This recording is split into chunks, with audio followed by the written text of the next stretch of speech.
Gemes banget nih teman. Ikan-ikan koi yang gemoy ini pada rebutan makanan. Aduh, santai gengs. Semua pasti dapat kok. Ikan koi memang sangat reaktif kalau ketemu manusia teman.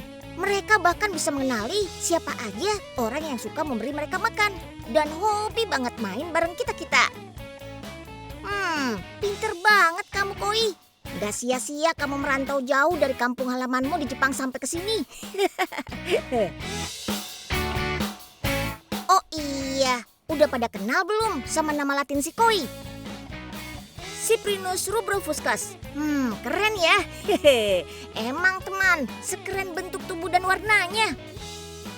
Bonusnya lagi, kalau pikiran kita lagi penuh, suntuk, sampai berasa ngebul saking panasnya, ademin aja bareng koi teman.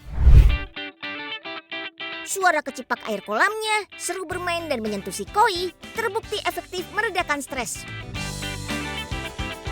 Bahkan memelihara koi dipercaya bisa menaikkan derajat sosial seseorang loh.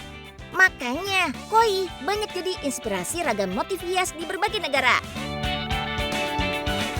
Nah, kayak yang satu ini juga gak kalah uniknya teman. Ada puding cantik yang bentuknya koi. Wih, Unyil jadi penasaran nih.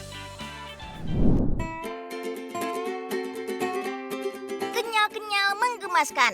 Apalagi kalau bukan aneka puding ini. Ada yang berhiaskan bunga-bunga. Ada yang berhiaskan kelinci. Ada juga yang mirip kolam koi. Iya, ini puding berhiaskan ikan koi. Wah, sayang banget buat dimakan nih. Bentuknya lucu. Bikinnya juga butuh usaha dan keterampilan lebih nih. Iya, cara buatnya bukan cuma dituang ke cetakan puding aja, tapi mesti dilukis. Ini adalah seni melukis 3 dimensi di media puding bening. Sebutannya jelly art. Biasanya membuat puding hanya perlu cetakan aja.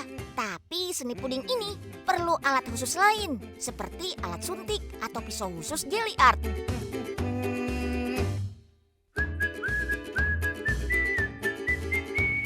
Alat suntik untuk membuat jelly art biasanya ada 2 jenis.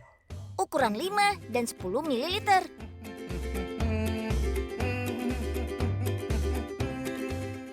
Jelly art ini pertama kali ditampilkan di Brazil. Terus semakin menyebar ke Asia dengan desain beragam dan unik-unik. Seni menghias puding ini awalnya terbuat dari gelatin. Makanya disebut gelatinas artistica. Tapi sebetulnya teman-teman Unyil pada tahu nggak ya perbedaan puding, jelly, dan agar-agar?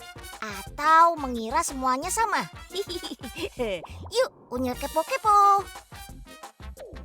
Puding ini, yang jelly ini agar-agar. Puding, ini jelly, ini agar-agar. Bener nggak? Aku balik ya. Yang puding, kayak puding ini deh. Kayak ini. Agar-agar.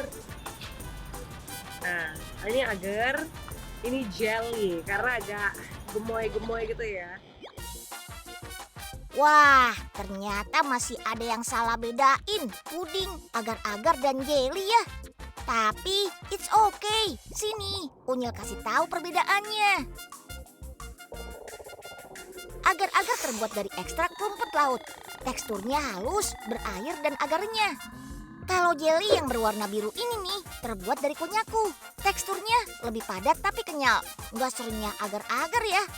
Sedangkan puding terbuat dari agar-agar dengan campuran bahan lain seperti telur atau susu. Teksturnya lebih lembut daripada agar-agar dan jelly. Nah, perbedaannya bisa terlihat dari teksturnya kan? Oke, sekarang kita buktiin yuk. Jatuhin ketiganya. Kira-kira mana yang lebih cepat hancur ya? 3, 2, 1. Wah, bisa lihat kan mana yang bentuknya berubah? Puding, karena selembut itu, jadi mudah hancur. Tapi mau gimana pun teksturnya, yang tinggi serat seperti agar-agar bisa lebih mengenyangkan loh.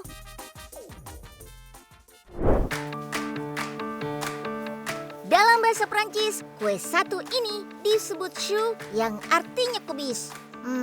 Mirip nggak sih bentuknya? Kalau orang Indonesia sih bilangnya ini kue sus. Biasanya kue sus punya isian fla atau krim. Kue choux ada 2 varian, strawberry dan green tea. Kalau dipencet, isiannya langsung lumer. Mau disantap untuk sarapan atau pengganjal perut ketika beraktivitas? Bisa banget. Makanya kudapan satu ini banyak penggemarnya.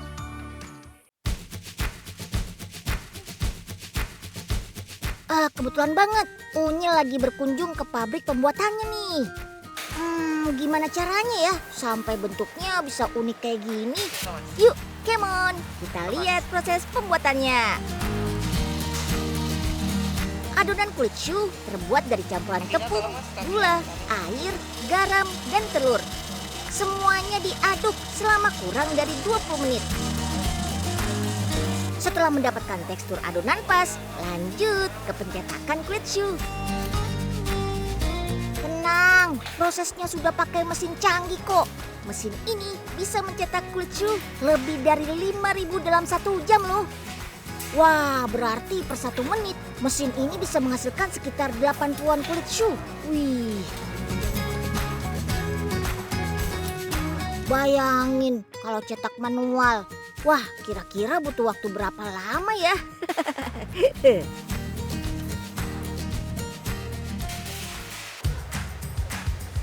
Oke, setelah itu langsung ke pengovenan. Suhu oven lebih dari 220 derajat Celcius. Kapasitas per oven dapat mematangkan 500 kulit choux per jam. Nah, sudah matang. Lanjut, kita buat isinya. Isian yang lagi di mixing ini rasa strawberry dan green tea. Kurang dari 20 menit, isian sudah tercampur rata deh. Kemudian dimasukkan ke dalam kulit choux. Yeay, asik. Unyil dapat kue choux-nya nih. Oh iya, kue satu ini paling enak dinikmati dalam keadaan dingin. Makanya Unyil mau masukin ke kulkas dulu ya.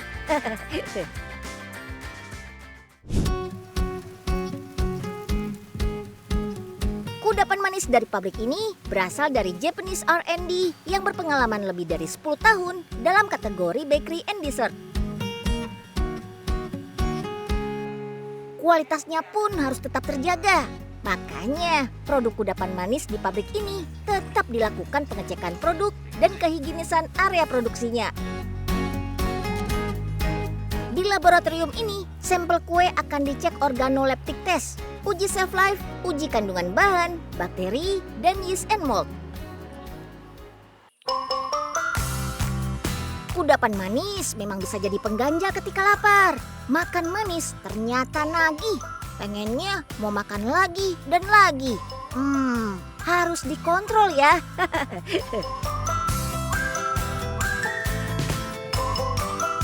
Konsumsi yang manis-manis mempengaruhi hormon leptin tubuh. Ketika hormon ditekan, rasa kenyang pun berhenti.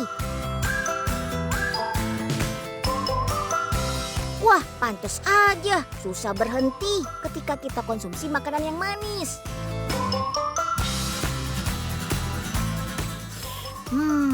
Wah, enak banget. Unyil sampai belepotan begini. Tenang. Unyil cuma makan 1 kok. Tapi sisanya Unyil bawa pulang.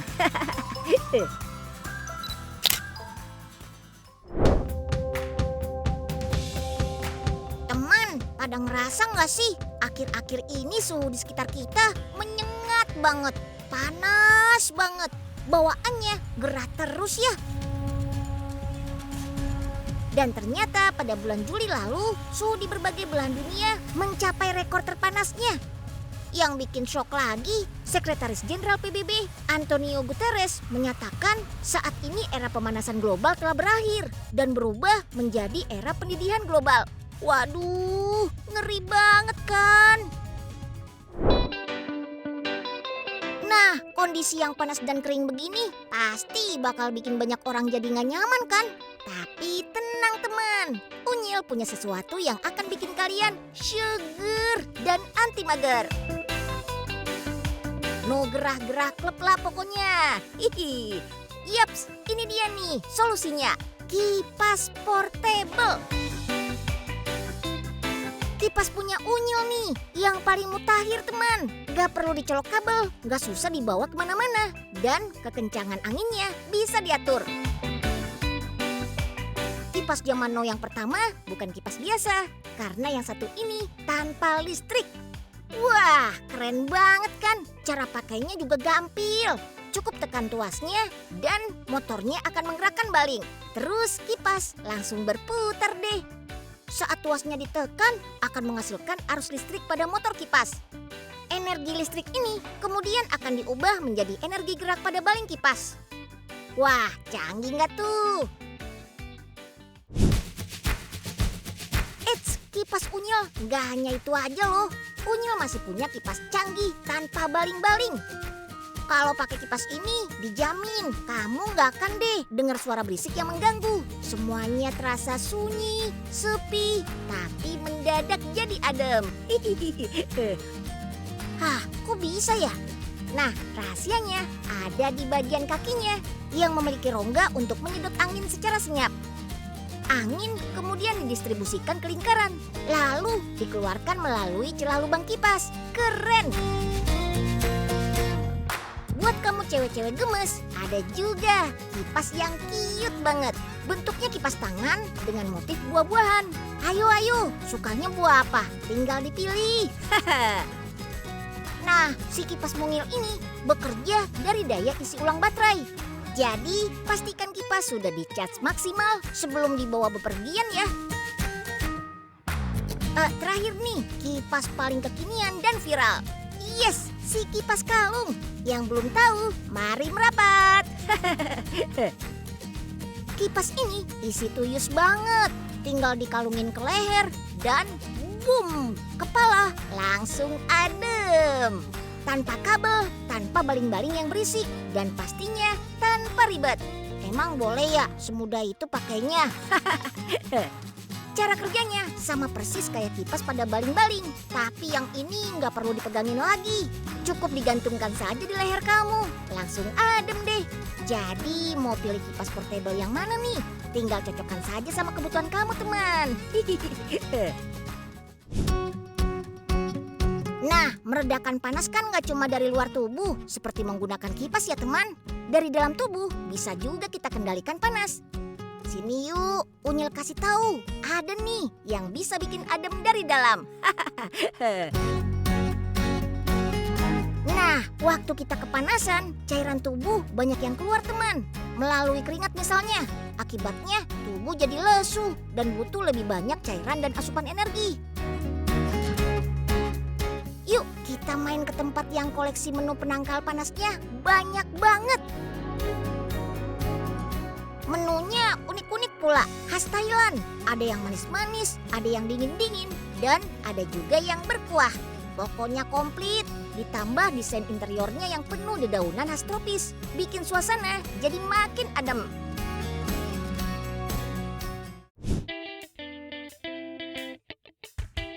Nah, yang ini tuh versi yang lebih cantik, kekinian, dan dijamin bikin penasaran. Namanya Mango Punch. Bentuknya sih seperti mangga, tapi itu bukan buah asli loh, melainkan coklat putih yang dibentuk mangga. Di luar nalar kan? Lah, terus mangga aslinya di mana dong? Ini dia nih. Saat si coklat mangganya kita pecahkan, potongan asli buah mangganya akan keluar. Jadi kita bakal makan mangga di dalam mangga. Nah, mangga nih punya kandungan gula sederhana yang tinggi teman. Terdiri dari glukosa, fruktosa, dan sukrosa. Pasukan gula ini bermanfaat untuk menghasilkan energi utama dalam tubuh. Jadi saat kita mulai lesu karena kepanasan, buah mangga bisa menjadi solusi alami buat menambah energi. Energi udah nambah, cairan nih juga butuh diisi ulang. Tenang teman, ini nih ada menu segar yang namanya locong. Bahan utama minuman ini tuh adalah cendol teman. Bersama dengan kolang-kaling, water chestnut yang mirip pacar Cina, jagung, ubi ungu dan putih, plus ketan warna-warni. Minuman tradisional Thailand ini tuh kayak paket lengkap ya. Makin sempurna lagi saat ditemani es batu dan flas santan. Beuh, semua rasa panas langsung terhempas. Masuk kurang cairannya. Yuk kita tambahin dari yang gurih asam seger. Ini dia tom yum buntut sapi yang enak tenan. Kaldu kuahnya berpadu semua bahan di dalamnya. Perfecto banget buat menambah nutrisi buat tubuh kita. Apalagi panduan rasa asam segar dan sedikit pedas. Bikin badan kembali greng. Semangat, dijamin pulih lagi nih teman. Ayo deh, sikat.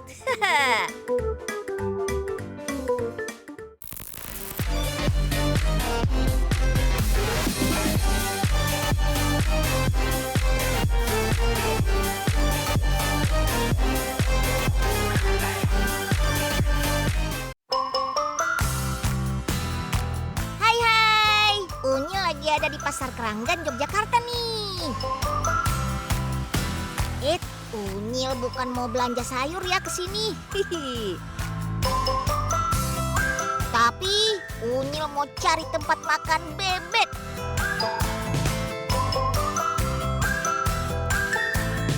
Nah, ini dia tempat makannya. Jangan dikira Unyil mau makan bebek goreng atau bebek penyet ya. Heran nggak Sobat Unyil bertanya-tanya, kok di pasar tradisional ada tempat makan semenggemaskan ini? Di sini itu ada menu serba bebek, tapi dalam bentuk dessert kayak gini nih. Siapa sangka di Pasar Keranggan, hidden gem tempatnya dessert-dessert lucu. The power of media sosial, tempat ini jadi viral dan mengundang banyak orang penasaran. Semuanya karena ada ikon si bebek mungil satu ini. Iya, bebek mungil ini jadi hiasan lucu di atas kue coklat, pie, klot panna cotta, dan minuman. Ternyata owner cafe ini senang berkreasi membuat hidangan yang unik, berbeda dari dessert pada umumnya. Tambah unik lagi karena lokasinya di pasar tradisional. Gak salah kalau kafe ini mencuri daya tarik pembeli.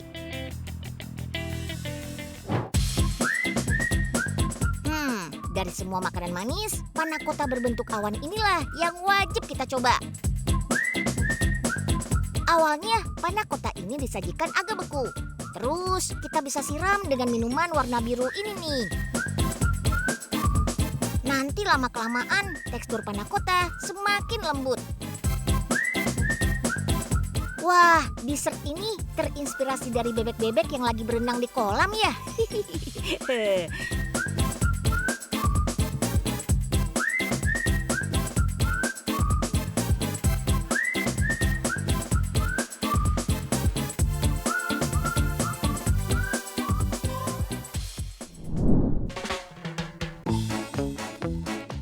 Teman, gemes banget gak sih lihat dessert yang unyu-unyu barusan? Unyil aja sampai gregetan sendiri nih.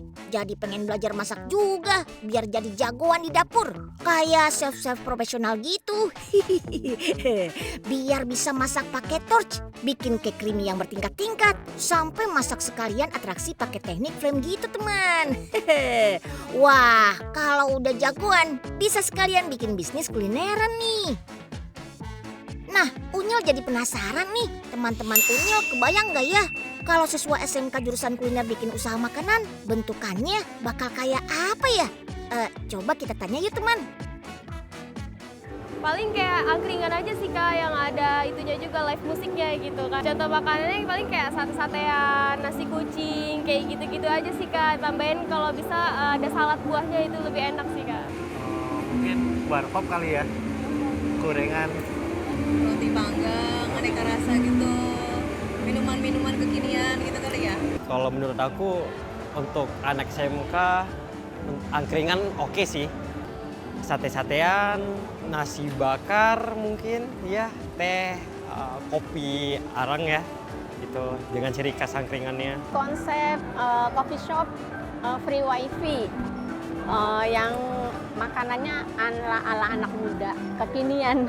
Kayak macam sosis bakar, nugget bakar, nasi bakar, kayak gitulah, kayak macam angkringan, sate-sate gitu. Wah, jawabannya warna-warni ya teman. Pengen tahu nggak jawaban yang benar? Kalau gitu, kita samperin aja yuk restonya teman-teman SMK yang super keren. Konsepnya fine dining teman. Gak kalah deh sama Chef International.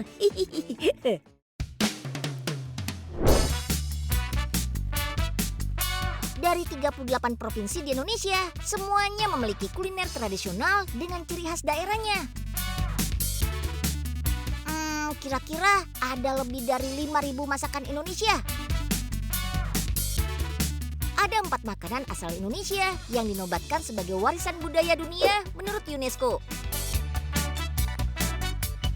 Pertama, ada rendang yang diakui UNESCO sejak 2013. Ada nasi goreng yang diakui sejak 2011. Cemilannya ada lumpia yang diakui sejak 2014.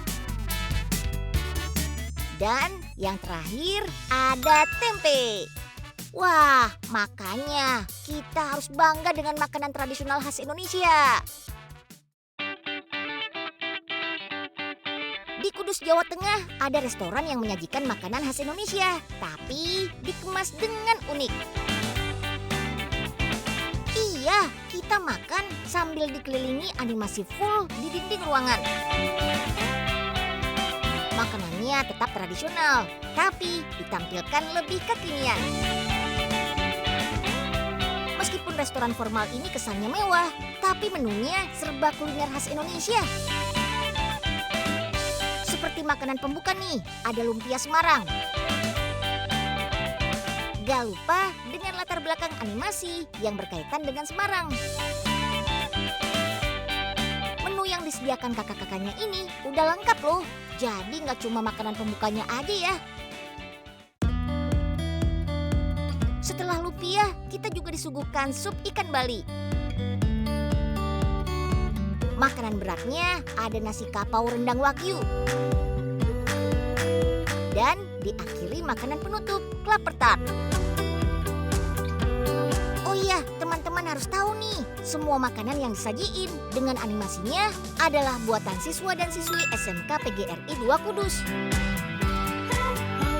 Restoran ini mengusung konsep pembelajaran siswa untuk menunjukkan keterampilan memasaknya kepada konsumen. Iya, mereka masih sekolah, tapi sudah bisa bikin sajian makanan, minuman dengan animasi se-wow ini. Yuk, Unyil aja ke dapurnya, come on! Selamat datang di Lab Pastry. Di sini kita bisa lihat kakak-kakaknya sibuk bikin aneka bakery dan pastry. Para murid diajarkan mulai dari pengenalan bahan, resep, cara pembuatan, sampai plating. Wah, asik banget ya kalau belajar sambil praktek. Unyil juga mau belajar setiap hari, so pasti nggak ngebosenin. Selain praktek di dapur, murid-murid di sini disediakan ruang khusus cooking theater. Di ruangan yang mirip bioskop ini, kita bisa menyaksikan pengajar yang lagi demo masak. Dan kita bebas tanya jawab. Yuk, Unyil ajak pindah ke dapur satu lagi. Namanya Lab Hot Kitchen. Sesuai nama dapurnya, Hot Kitchen, iya, di sini tempatnya masak-memasak dengan api. Nah, dapur ini khusus untuk praktek memasak, hidangan pembuka atau hidangan berat. Mau masakan khas Indonesia sampai makanan ala barat, mereka bisa dapat ilmu sekaligus praktik memasak di dapur ini. Wah, kebetulan nih lagi nggak ada gurunya. Kira-kira kalau diawasin Unyil pada grogi nggak ya? Kayaknya lagi sibuk nyiapin bahan-bahan. Aduh, jangan grogi diliatin Unyil dong, Kak. Ayo semangat kakak-kakak. Masak yang enak ya buat Unyil. Hihihi. Oke, waktu kalian tinggal 5 menit lagi. Gimana? Udah cocok belum Unyil jadi guru masak?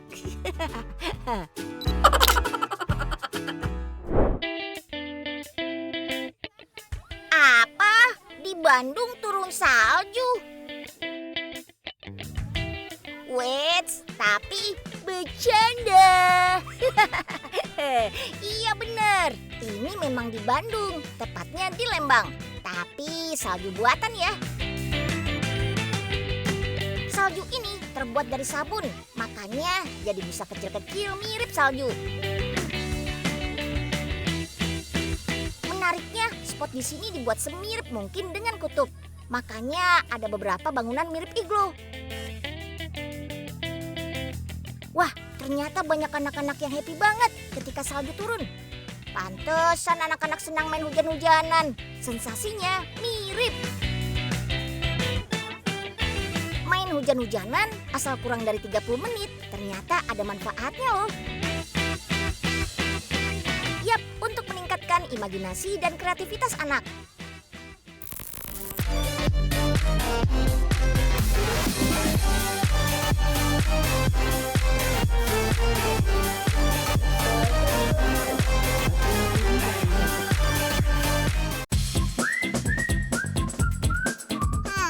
Ngomongin soal imajinasi dan kreativitas, pas banget nih dengan konsep wisata satu ini. Spot-spot yang ada di sini semuanya bertema fantasi. Mulai dari saat kita masuk, kita serasa di negeri dongeng. Tuh kan, begitu keluar dari gua awan, kita masuk ke Magical Forest. Ada berbagai tanaman dan rumah pohon. Suasana begini mengingatkan Unyil pada cerita dongeng Putri Salju dengan para kurcaci. Suasananya udah ala-ala hutan nih. Tambah lengkap lagi dengan adanya beberapa hewan reptil dan burung hantu. Jangan ngaku pemberani kalau belum foto bareng hewan-hewan ini.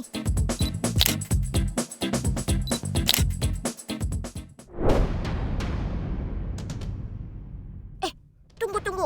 Ada pasukan pakai kostum merah bertopeng. Apakah ini tanda bahaya? Aduh, Unyil jadi takut. Mereka pada bawa senjata lagi.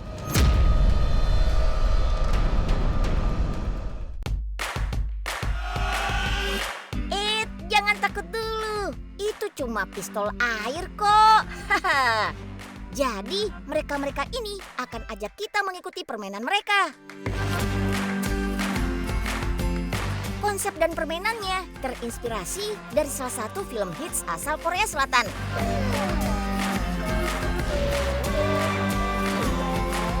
Anak-anak dan orang dewasa boleh ikut permainan satu ini kok.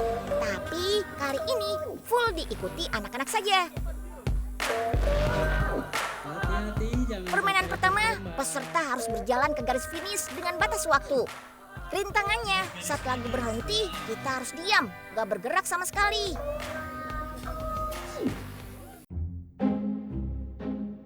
Unyil juga mau ikutan, Kak. Set. Berhasil. Set.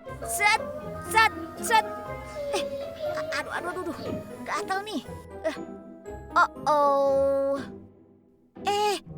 Oh no, Unyil kena semprot. Ya, kakaknya tahu aja sih, Unyil belum mandi dari kemarin.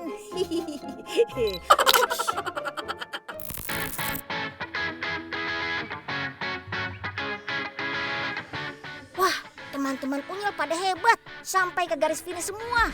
Unyil jadi malu karena udah kalah duluan nih. Padahal masih ada 2 permainan lagi. Permainan selanjutnya mirip kayak perlombaan 17-an nih. Ada permainan pindahin kelereng dan terakhir ditutup dengan tarik tambang.